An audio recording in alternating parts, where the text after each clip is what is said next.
রাস্তাটা এতটা সুন্দর লাগছিল যে তোমাদের সাথে শেয়ার না করে পারলাম না। আর গাছগুলিতে কি সুন্দর রং করেছে দেখেছ, আর রঙের কম্বিনেশনটাও এতটা সুন্দর যে কি বলবো। আর ওই দিকের যখন আমাদের হাইওয়ে হয়ে যাওয়াতে না এদিকে আর আসা হয় না। তো যেহেতু বিকেলবেলা আজকে আসলাম, আর সেজন্য তোমাদের সাথে একটুখানি শেয়ার করলাম। আর আমার এই ভিডিওর মাধ্যমে রাস্তাটাকে তুলে ধরলাম যে রাস্তাটা এতটা সুন্দর, ভীষণ ভালো লাগছিল। তো আজকে হচ্ছে শুক্রবার, ঘড়িতে এখন বাজে 4:15, আর আমরা কিন্তু ননদের বাড়ি থেকে বাড়ি যাচ্ছি। তো গত ব্লগে যেরকম করে তোমাদেরকে বলেছিলাম যে ননদের বাড়িতে কালী পুজো ছিল, সেখানের দশমীতে গেছিলাম আজকে। তো দশমীতে যাওয়ার পর খাওয়া দাওয়া করে বাড়ি চলে যাচ্ছিলাম। এই মুহূর্তে আমার এতটা ক্যামেরাটা টানছিল না, এই গাছগুলির কালার টাড়িয়েছে। পরন্ত দিনের যে সূর্যটা, তাকে ক্যাপচার করার জন্য ভীষণ টানছিল গো ক্যামেরাটা। সেই কারণে ওই হাতেই তুলে নিলাম ক্যামেরা, আর কি করি বলো। আর এদিকে দুজনের মনের মতো করে ও গাড়ি চালাচ্ছে অ্যাজ ইউজুয়াল, ওর মুখে একটুকুও হাসি নেই, প্রত্যেকবারের মতো। আর আমি তো পাশে বসে আছি, আর পেছনে একজন আছেন যিনি আমাদের জেঠিমণি হন, উনি যাবেন আমাদের সাথে শহরে, আগরতলায় যাবেন। তো সেই কারণে উনিও আছেন পেছনে। আর এদিকে আগরতলা প্রায় ঢুকে পড়েছি। এখানে দেখো এই যে খড়ের গাড়িটা, যেটাকে দেখে আমার ভীষণ ভয় লাগছিল, কখন না খড়গুলি উল্টে পড়ে যায়। এতটা ঝাঁকুনি হচ্ছিল গাড়িটার মধ্যে, মনে হচ্ছিল এই বুঝি খুলে পড়লো। তারপর বাড়িতে এসেছিলাম, আর বাড়িতে এসে দেখো এদিকে দুধ বসিয়েছি, আর আজকে অনেকটা চা কেন করেছি সেটা একটু পরেই তোমরা দেখতে পারবে। আর সন্ধ্যার সকাল চাটা না হলে ঠিক জমে না, যেহেতু শীতকাল সেই জন্য দুধ চাটাই খাওয়া হচ্ছে অতিরিক্ত, আর গরমকাল আসলে সেটা আবার পরিণত হয়ে যায় লিকারে। আর এদিকে দেখো মিঠির আন্টির জন্য এখানে নিয়ে নিলাম বিস্কিট আর চা। আর কাদের জন্য চা করেছি বলো তো, এই যে আমার বোন এসেছে একটু আগে, আর মা কিন্তু সকালই এসেছিল। মা এসেছিল তখন 12:15 বাজে, কারণ মা এসেছে, আমি ওই ননদের বাড়িতে গেছিলাম। মিঠি আবার আজকে বলছিল যে সে যাবে না, গতকালকেও যেহেতু একটা বিয়ে বাড়ি খেয়ে এসেছে সেই কারণে। আর মায়ের কাছে রেখে যাওয়ার থেকে বড় অপশন তো আর নেই, তাই না? শাশুড়ি মা এদেরকে যতটা ভরসা করা যায়, আর কাউকে ঠিক ততটা ভরসা করা যায় না বাচ্চাদের ক্ষেত্রে, দেখবে। তো সেই কারণে ওকে রেখে গেছিলাম। আর বেশ খানিকটা জামা কাপড় ধোয়া হয়েছে, যেহেতু সরস্বতী পুজো আছে। তো সেই কারণে সোফার ঢাকনাগুলো সমস্ত কিছু ধুয়ে দিয়েছি। মিঠির স্কুল ড্রেসগুলোও ধোয়া হয়ে গেছে, কারণ মঙ্গলবারের আগে তো আর স্কুলে যাবে না। তো সেই কারণে না সমস্ত কিছু ধুয়ে ছাদে মেলে দিয়েছিলাম। আর ওয়েদারটা যেহেতু একটুখানি নরম করেছিল, তো ভাবলাম যদি বৃষ্টি আসে, তো সেই কারণে মাকে রেখে গেছি। আর মায়ের থেকে এগুলা বেশি আর কে বুঝবে বলো, তাই না? তো এদিকে দেখো এসে রান্নাবান্নাও করে নিচ্ছি। চা করার পর কিন্তু সঙ্গে আমি রান্নাতে হাত দিয়ে দিয়েছি। কেন বলো তো, আজকে তাড়াতাড়ি খেয়ে ভিডিওটা এডিট করে একদম রেডি করে তারপর ঘুমোবো। কারণ ওই এডিটিং নিয়ে যদি বসে থাকি তাহলে দিনের বেলা আমি কালকে একদমই সময় পাবো না, যেহেতু কালকে সংযম। তাই তো কালকে পুজোর বাজার পুরোটাই করব। আমি রবিবারে পুজোটা করছি, কারণ অনেকটা টাইম জুড়ে আছে। তো সেই কারণে রবিবারেই করছি। আর সোমবারে যেহেতু 9টা নাগাদ পুঁজি ছেড়ে দেবে শুনলাম পঞ্চমী, তো সেই কারণে না সেরকম সময় পাবো না। তো সেই কারণে রোববারেই পুজোটা করব। তো যে কারণে শনিবার আগামীকাল আমার বাজার হাট করতে হবে। তো সেই কারণে না আজকে একটুখানি তাড়াহুড়ো করছি। আর মাছটা কেন রান্না করছি বলো তো, মাছ খালি করার জন্য ফ্রিজ থেকে, সেই কারণে মাছটা রান্না করতে হয়েছে। নাহলে এই মাছ খেতে খেতে তো আবার সেই সোমবার, তো মাছটা নষ্ট হয়ে যেতে পারে। সেই কারণে না আমি এটাকে রান্না করে নিয়েছি বলতে পারো, রাতের খাওয়াতে লেগে যাবে। আর সেরকম কিছু তো রান্না হয়নি। দুপুরবেলা ওই মা মিঠির জন্য একটুখানি বাঁধাকপি নিয়ে এসেছিল, আর একটুখানি ভাত ছিল, ওর খাওয়া হয়ে গেছে। আর সেরকম কিছু করে তো আর রান্না করা হয়নি। তো সেই কারণে রান্নাটা রাত্রেবেলাই করতে হচ্ছে। একই সাথে বেড কভারগুলিও চেঞ্জ করে নিচ্ছি, বালিশের ওয়েরগুলিও চেঞ্জ করে নিচ্ছি, যেহেতু বাড়িতে পুজো। তো সেই কারণে পুরো ঘরটাকে নিট অ্যান্ড ক্লিন করতে হবে, যেটা আমি প্রত্যেক বছর করে থাকি। আস্তে আস্তে করে টুকটুক করে নিজের সংসারের কাজবাজগুলো ঠিক এভাবেই আমি গুছিয়ে করে থাকি। আর প্রত্যেক দিন কিন্তু আমরা বিকেলটাকে প্রায় বেমালুম ভুলেই যাই, তাই না? একদিন তো আমাকে একজন জিজ্ঞাসাও করেছে যে সারাদিনই কাজ করো, তাহলে কি বিকেলে বসে থাকো? না না গো, বিকেলে আমাদের বসে থাকা হয় না, কিছুতেই হয় না। কারণ বিকেলেও কাজ বাজগুলো থাকে, এগুলা যদি পুজো না থাকতো তাহলেও আজকে চেঞ্জ করতাম। তো সেই কারণে একটুখানি চেঞ্জ করে নিচ্ছি, পুজোর জন্যই বলতে পারো, যেহেতু আগামীকালকে একদমই সময় পাবো না। যদি পারি তাহলে ভিডিও তোমাদের সাথে শেয়ার করব, আর যদি না পারি তাহলে ভিডিওটাও হয়তো বা শেয়ার করতে পারবো না বা শ্যুট করতে পারবো না, কারণ পুরোটাই যেহেতু মিঠির পাপা আর আমার উপরে, তো সেই কারণে না একটুখানি চাপের হয়ে যায় গো। তো প্লিজ তোমরা পাশে থেকো, অবশ্যই অবশ্যই করে একটুখানি ভালোবাসা দিও। আর এখনও পর্যন্ত যারা ভিডিওর সাথে জুড়ে আছো তাদেরকে অসংখ্য অসংখ্য ধন্যবাদ। আর এরকমভাবে পাশে থেকো, অবশ্যই অবশ্যই করে লাইক করে কমেন্ট করে জানিও যে কী ভালো লেগেছে। তো এদিকে বিছানাটা গোছাচ্ছি, আর মিঠি কিন্তু বসে বসে টিভি দেখছিল। তো ওকে বলা হয়েছে যে ওর বিছানা থেকে যে বালিশগুলো যাতে নামিয়ে নেয়, তো সেও ওইদিকে বালিশগুলো নামাচ্ছে। মানে এই বিছানাটা পরিষ্কার করে আমি ওই বিছানাতে গিয়ে হাত দেব।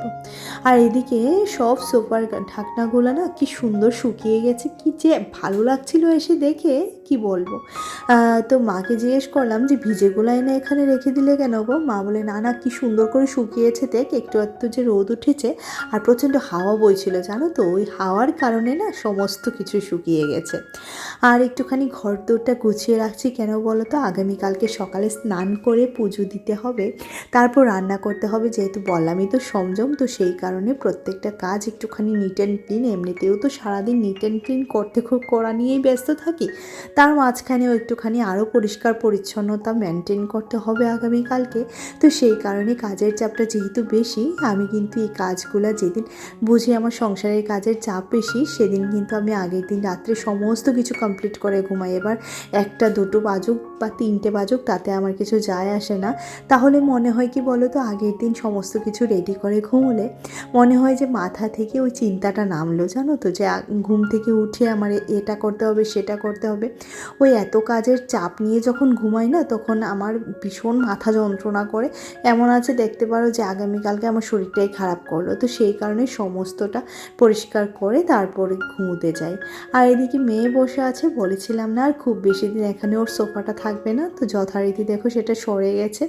আর এদিকে আমাদের মা সরস্বতী গত বছরের নামানো হয়েছে উপর থেকে, উনি তো উপরে ওনাকে রাখা হয়, তো সেখান থেকে নামানো হয়েছে, এনাকে কালকে রেখে তারপর নতুন আরেকজন মা সরস্বতীর মূর্তি নিয়ে আসবো। আর যদি পারি তাহলে অবশ্যই করে সরস্বতী পুজোর বাজারটা একটু তোমাদের সাথে শেয়ার করব। আর এদিকে দেখো আজকে ডিনারে ছিল এই যে গোল গোল করে ভাজা বেগুন, আর এদিকে বাঁধাকপিটা মা নিয়ে এসেছিলো বেশ খানিকটা, ওর খাওয়া হয়ে গেছে, আর এইটুকুটা ছিল, এটাও নাকি সে খাবে, তার ভীষণ পছন্দ হয়েছে আমার মায়ের তরকারিটা। আর এদিকে বাটা মাছগুলো রান্না করেছি, আর আমার এই সাইজের বাটা মাছগুলো এত ভালো লাগে, সেদিন মিঠির পাপা নিয়ে এসেছিলো, আমিও গেছিলাম ওর সাথে বাজারে, তো দেখে বেশ ভালো লাগলো। তো নিয়ে এসে কাটতে কাটতে না আমার অনেকটাই অসুবিধে হয়ে গেছে, কিন্তু তারপরেও যেই কাজ মানে যেই জিনিসটা খেতে ভালো লাগে তার জন্য একটুখানি কষ্ট তো করাই যায়, তাই না? আর এদিকে গ্যাসটাও মুছে নিয়েছি, যেহেতু মাছ টাছ রান্না করেছি, আগামীকালকে পুরোই নিরামিষ রান্না হবে, তো যথারীতি গ্যাসের বার্নার ঠানার থেকে ধুয়ে সমস্ত কিছু ধুয়ে দিয়েছি। একটুখানি নিয়ম না করলে কি করে হয় বলো, যেহেতু মেয়েটা পড়াশোনা করছে, আর আমি এ বাড়িতে আসার পরই কিন্তু এ বাড়িতে পুজো হতো, জানো তো।